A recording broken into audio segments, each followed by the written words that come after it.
It's the new year, as we can see over here. Everyone's making resolutions.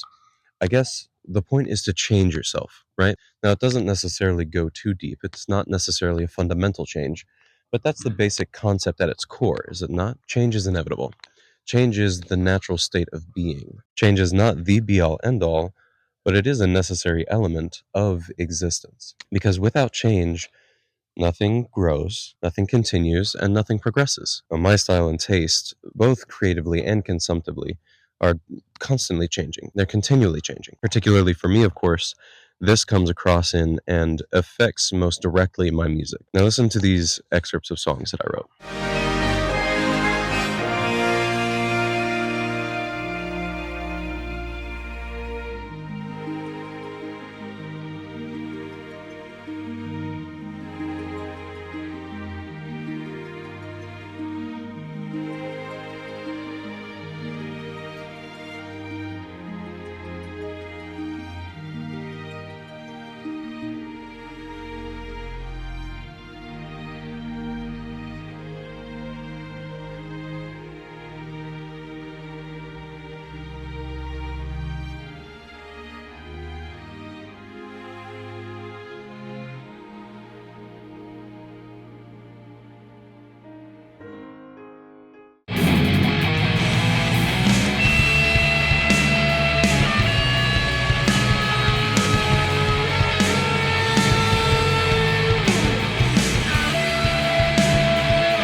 They're wildly different, right? I'm going to talk about this in another video, but each one of those came from me, right? It came from within me. It came from my soul, from my soul. There was a time when I never would have even considered touching an electric guitar or a drum set, but something changed, something developed, and something progressed.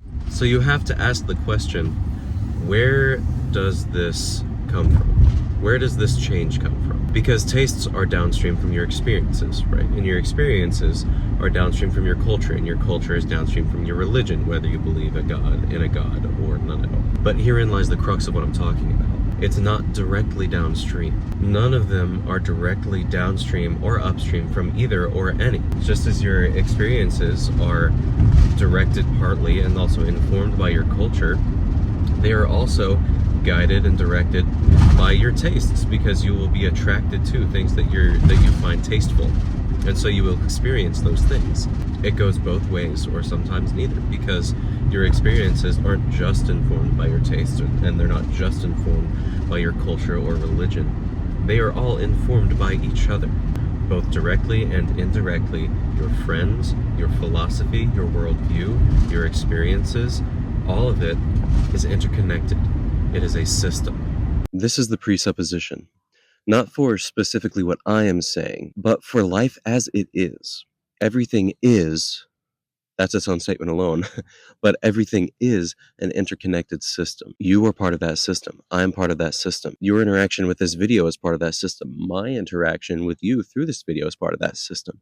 Even the time of day that you're watching this is part of that system. Ludwig von Bertalanffy introduced the idea of systems thinking, which is one of the most basic principles you will learn if you study business. It is a theoretical framework which attempts to get people to understand and view things as a whole, as opposed to the sum of their parts. So in context of business, you would view your business as its own smaller interconnected system. This view changes the traditional business structure of top-down hierarchical authority. Now, while that authority still exists in the workplace, it is changed through the introduction of feedback loops. Feedback loops exist to break down the barriers between the higher-ups and the lowers in the hierarchy. Feedback loops can be internal, they can be external between the customers and the business itself.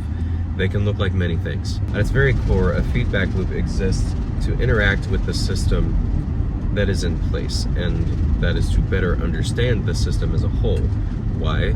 Because one singular person cannot understand the entirety of a system. They can't understand the system on every level. And when I say level, I'm not talking about bottom to top or top to bottom.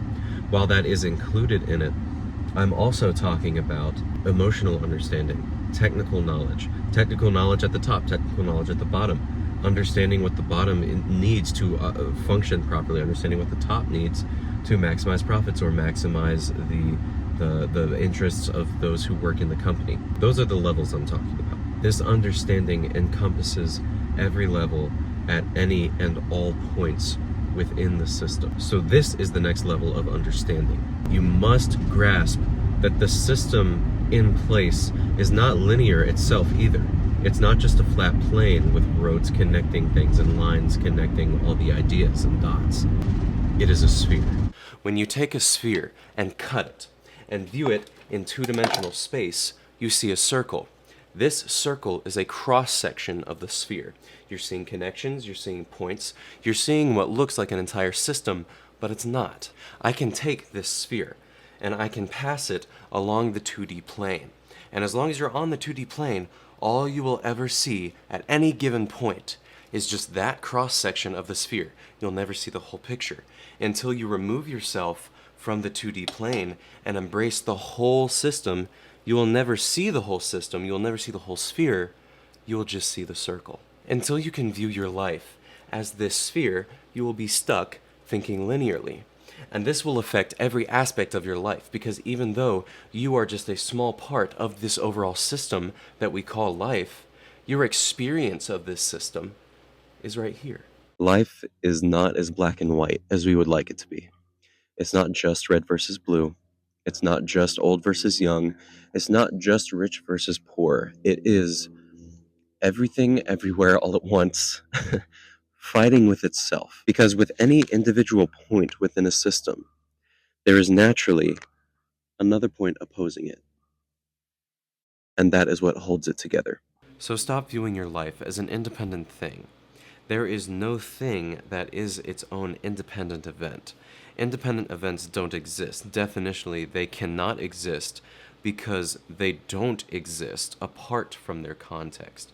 You don't exist apart from your context. So start viewing your life as part of the whole, as opposed to an independent thing. And let your first inclination be not to speak, but let your first inclination be to think.